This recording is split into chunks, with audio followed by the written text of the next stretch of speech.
आजपर्यंत आपण बऱ्याचदा कांदा पोहे खाल्ले आहेत, पण तुम्ही कधी असे काकडीचे पोहे खाल्लेत का? नसतील तर तुम्ही आजच ट्राय करा बरं का.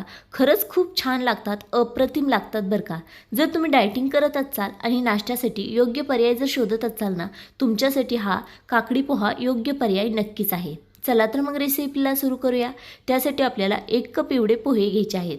या पोह्यामध्ये पाणी घालून अगदी 2 ते 3 पाण्याने आपल्याला हे पोहे स्वच्छ धुवून घ्यायचे आहेत. धुताना फक्त एक गोष्ट लक्षात राहू द्या, पोह्यामध्ये जरासुद्धा पाणी ठेवू नका.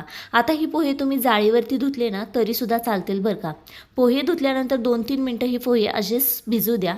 तोपर्यंत एक काकडी आपल्याला खिसून घ्यायची आहे. बारक्या खिसणीने खिसल्यावर अशा प्रकारे खिस पडतो.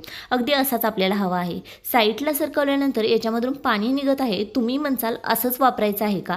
तर थांबा जरा, ते सुद्धा मी तुम्हाला पुढे सांगते. तोपर्यंत एक बाउल घ्यायचा आहे. ह्या बाउलमध्ये आपल्याला आपले भिजवलेले सगळे पोहे काढून घ्यायचे आहेत. तुम्ही पोहे बघितल्यानंतर पाहू शकत असाल की एकदम सुटसुटीत असे तयार झालेले आहेत. त्यामुळे पाण्याने धुतल्यानंतर जरासुद्धा त्यात पाणी सोडू नका. शक्य असेल तर जाळीवरती धुवून घ्या.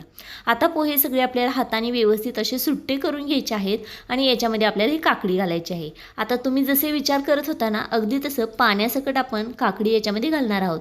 कारण काकडी खिसल्यानंतर त्याच्यातनं पाणी निघतं ना, त्याच्यामध्ये सगळा फ्लेवर असतो. पण जेव्हा आपण याला पोह्यामध्ये मिक्स करतो ना, हे पोहे जे आहेत ना, काकडीतले जे पाणी निघते ना, ते सगळे ऑब्झॉर्ब करून घेतात. जसे की आपण पोहे वॉश केल्यानंतर जेवढे पाणी राहते ना, तेवढे पाणी पोहे कसे ऑब्झॉर्ब करून घेतात, तसंच ते काकडीचे सुद्धा पाणी ऑब्झॉर्ब करून घेतात आणि एकदम सुटसुटीत असं काकडी पोहे तयार होतात. आता इथे आपल्याला व्यवस्थित मिक्स करून झाल्यानंतर आपल्याला हे साईडला ठेवून द्यायचे आहे आणि फोडणीची तयारी करायची आहे. चला तर मग इथे कढई गरम करायला ठेवूया. कढईमध्ये अगदी आपल्याला 2 चमचे एवढे आपल्याला तेल घालायचं आहे. मी इथे पळीने घालत आहे. तुम्ही कशाने घालतात ते सुद्धा मला नक्की सांगा बरं का. आता इथे 1.5 चमचा एवढं तेल घातलेलं आहे. आता याच्यामध्ये कच्चे शेंगदाणे घालायचे आहेत. शेंगदाणे आपल्याला याच्यात व्यवस्थित थोडेसे कलर बदलेपर्यंत तळून घ्यायचे आहेत, कारण कच्चे शेंगदाणे होते. आता याला आपण साईडला काढून घेऊया, कारण फोडणी करताना शेंगदाणे असे ठेवले तर शेंगदाणे करपतील. आता इथे सगळे शेंगदाणे साईडला काढल्यानंतर आपल्याला 1 चमचा एवढं याच्यामध्ये मोहरी घालायची आहे. मोहरी व्यवस्थित तडतडू द्या. आता याच्यामध्ये जर तुम्हाला आवडत असेल तर जिरे घातले तरीसुद्धा चालेल बरं का. मी इथे फक्त मोहरी घातलेली आहे. इथे बारीक आकाराचा एक छोटा कांदा कट करून घालायचा. बरोबर हिरव्या मिरच्या 2 घालायच्या आहेत आणि चांगला आपल्याला याला परतून घ्यायचं आहे. आता याला कांद्याचा हलकासा कलर बदलेपर्यंत आपल्याला परतायचं आहे. आता याच्यामध्ये अगदी थोडीशी 1 चमचाभर एवढी हरभरा डाळ घालायची आणि 1 चमचा एवढीच आपल्याला इथे उडीद डाळ घालायची आहे. यामुळे ना आपल्या पोह्याला फ्लेवर खूप छान येतो आणि खायलासुद्धा बाइंडिंग खूप छान लागते बरं का. व्यवस्थित मिक्स करून घ्यायची आहे आणि अगदी 2 मिनटं आपल्याला ही तेलामध्ये अशीच परतून द्यायची आहे. यामुळे काय होतं, डाळीसुद्धा छान अशा तेलामध्ये परतले जातात आणि त्यामुळे ते दाताखाली आल्यावरसुद्धा त्याचा फ्लेवर खूप छान लागतो. छान व्यवस्थित इथे आपला कांदा परतून झालेला आहे, जसा आपल्याला हवा अगदी तसा. आता याच्यामध्ये आपल्याला जी पोहे आणि काकडी मिक्स करून ठेवलेले मिश्रण होते ना, याच्यामध्ये घालून घ्यायचं आहे.